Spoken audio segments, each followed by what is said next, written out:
भगवती उमा के काली का अवतार की कथा, समाधि और सुरथ के समक्ष मेधा का देवी की कृपा से मधु कैटभ के वध का प्रसंग सुनाना। इसके अनंतर छाया पुरुष सर्ग कश्यप वंशम मनवंतर मनुवंश सत्यव्रतादि वंश पितृकल्प तथा व्यासोत्पत्ति आदि का वर्णन सुनने के पश्चात मुनियों ने सूत जी से कहा, ब्रह्मवेत्ताओं में श्रेष्ठ सूत जी, हमने आपके मुख से भगवान शिव की अनेक इतिहासों से युक्त रमणी कथा सुनी, जो उनके नाना अवतारों से संबंध रखती हैं तथा मनुष्यों को भोग और मोक्ष प्रदान करने वाली हैं।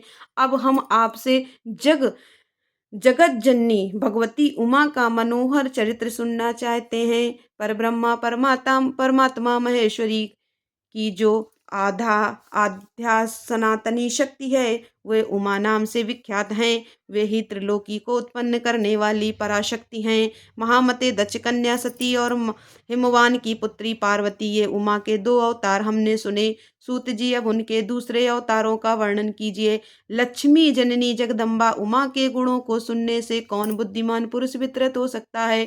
ज्ञानी पुरुष भी कभी उनके कथा श्रवण के शुभ अवसर को नहीं छोड़ते। सूत जी ने कहा, महात्माओं, तुम लोग धन्य हो और सर्वदा कृतकृत्य हो, क्योंकि परा अम्बा उमा के महान चरित्र के विषय में पूछ रहे हो। जो इस कथा को सुनते, पूछते और बाँचते हैं, उनके चरण कमलों की धूलि को ही ऋषियों ने तीर्थ माना है।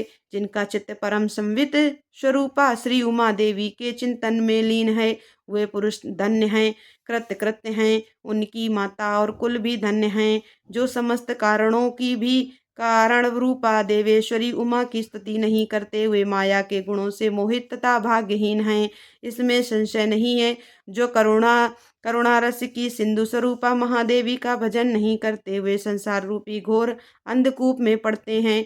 जो देवी उमा को छोड़कर दूसरे देवी देवताओं की शरण लेता है, वह मानो गंगा जी को छोड़कर प्यास बुझाने के लिए मरुस्थल के जलाशय के पास जाता है। जिनके स्मरण मात्र से धर्म आदि चारों पुरुषार्थों की अनायास प्राप्ति होती है, उन देवी उमा की आराधना कौन श्रेष्ठ पुरुष छोड़ सकता है। पूर्व काल में महामना सुरथ ने महर्षि मेधा से यही बात पूछी थी। उस समय मेधा ने जो उत्तर दिया, मैं वही बता रहा हूँ, तुम लोग सुनो। पहले स्वारोचिस मनवंतर में विरथ नाम से प्रसिद्ध एक राजा हो गए हैं। उनके पुत्र सुरथ हुए, जो महान बल और पराक्रम से संपन्न थे।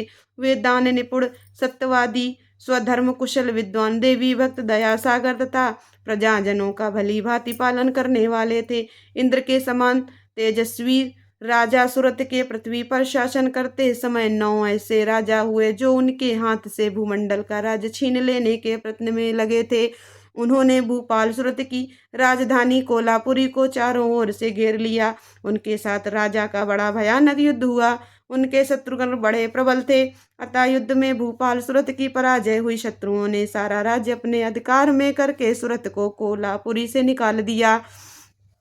राजा अपनी दूसरी पुरी में आए और वहां मंत्रियों के साथ रहकर राज्य करने लगे, परंतु प्रबल विपक्षियों ने वहां भी आक्रमण करके उन्हें पराजित कर दिया। दैवयोग से राजा के मंत्री आदिगण भी उनके शत्रु बन बैठे और खजाने में जो धन संचित था, वह सब उन विरोधी मंत्री आदि ने अपने हाथ में कर लिया।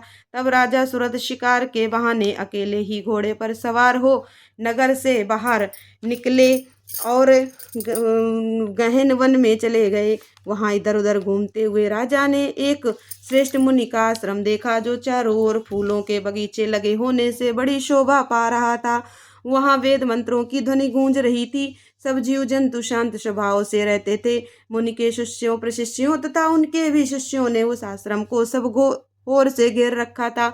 महामते विप्रवर मेधा के प्रभाव से उन आश्रम में महाबली व्याघ्र आदि अल्प शक्ति वाले गौ आदि पशुओं को पीड़ा नहीं देते थे। वहां जाने पर मुनीश्वर मेधा ने मीठे वचन, भोजन और आसन द्वारा उन परम दयालु विद्वान नरेश का आदर सत्कार किया। एक दिन राजा सुरथ बहुत ही चिंतित तथा मोह के वशीभूत होकर अनेक प्रकार से विचार कर रहे थे। इतने में ही वहाँ एक वैश्य आ पहुंचा। राजा ने उसे पूछा, भैया तुम कौन हो और किस लिए यहाँ आए हो?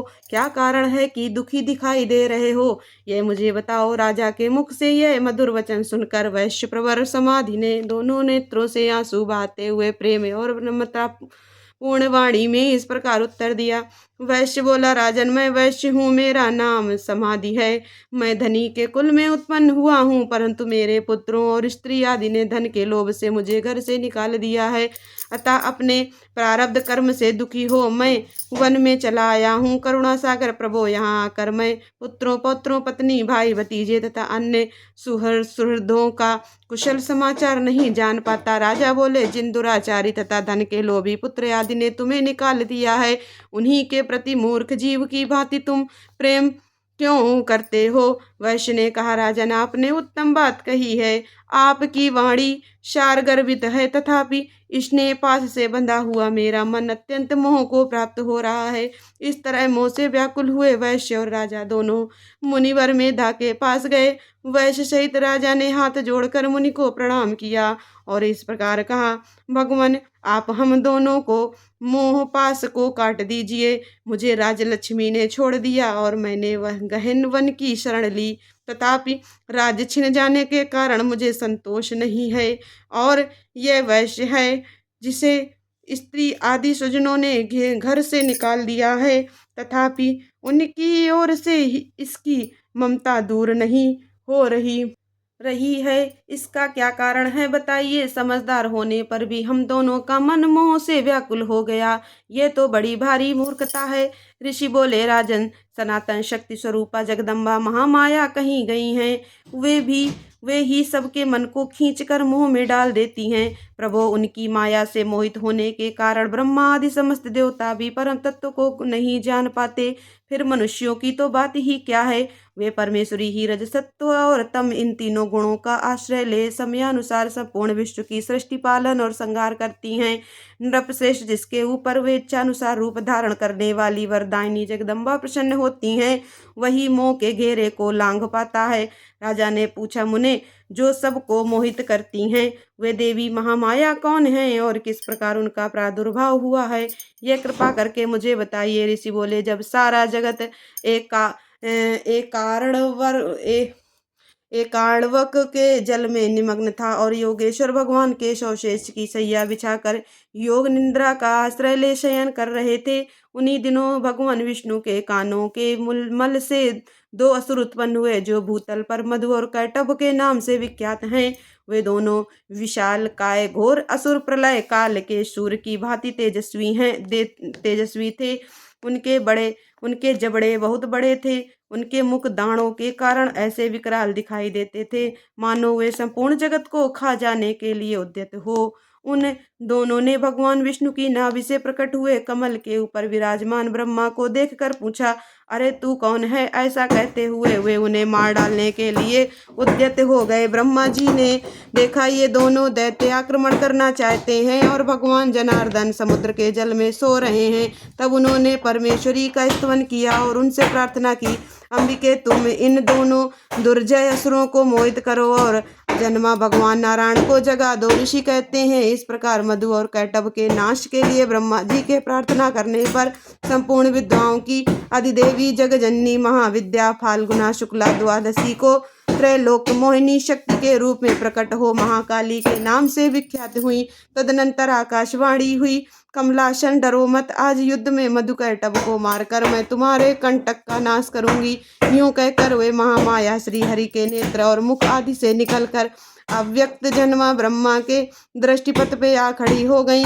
फिर तो देवादिदेव ऋषिकेश जनार्दन जाग उठे। उन्होंने अपने सामने दोनों दैत्य मधु और कैटभ को देखा। उन दैत्यों के साथ अतुल तेजस्वी विष्णु का 5000 वर्षों तक बाहुयुद्ध हुआ। तब महामाया के प्रभाव से मोहित हुए उन्हें श्रेष्ठ दानवों ने लक्ष्मीपति से कहा, तुम हमसे मनोवांछित वर ग्रहण करो। नारायण बोले, यदि तुम लोग प्रसन्न हो तो मेरे हाथ से मारे जाओ, यही मेरा वर है, इसे दो, मैं तुम दोनों से दूसरा वर नहीं मांगता। ऋषि कहते हैं, उन असुरों ने देखा सारी पृथ्वी एकाणवर के जल में डूबी हुई। तब वे केशव से बोले, हम दोनों को ऐसी जगह मारो जहाँ जल से भीगी हुई धरती न हो। बहुत अच्छा कहकर भगवान विष्णु ने अपना परम तेजस्वी चक्र उठाया और अपनी जांघ पर उनके मस्तक पर रखकर काट डाला। राजन, यह कालिका की उत्पत्ति का प्रसंग कहा गया। और महामते, अब महालक्ष्मी के प्रादुर्भाव की कथा सुनो। देवी उमा निर्विकार और निराकार होकर भी देवताओं का दुख दूर करने के लिए युग युग में साकार रूप धारण करके प्रकट होती हैं। उनका शरीर ग्रहण उनकी इच्छा का वैभव कहा गया है। वे लीला से इसलिए प्रकट होती हैं कि भक्तजन उनके गुणों का गान करते रहें।